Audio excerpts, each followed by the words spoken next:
Why don't planes fly over the Pacific Ocean?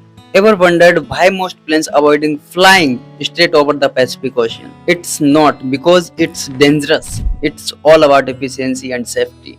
Planes follow something called Great Circle routes. The shortest distance between 2 points on a globe, it's a straight line. It's covered.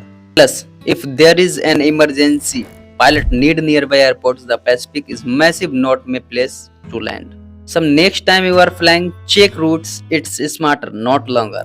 Hit that like and subscribe button. Thank you so much.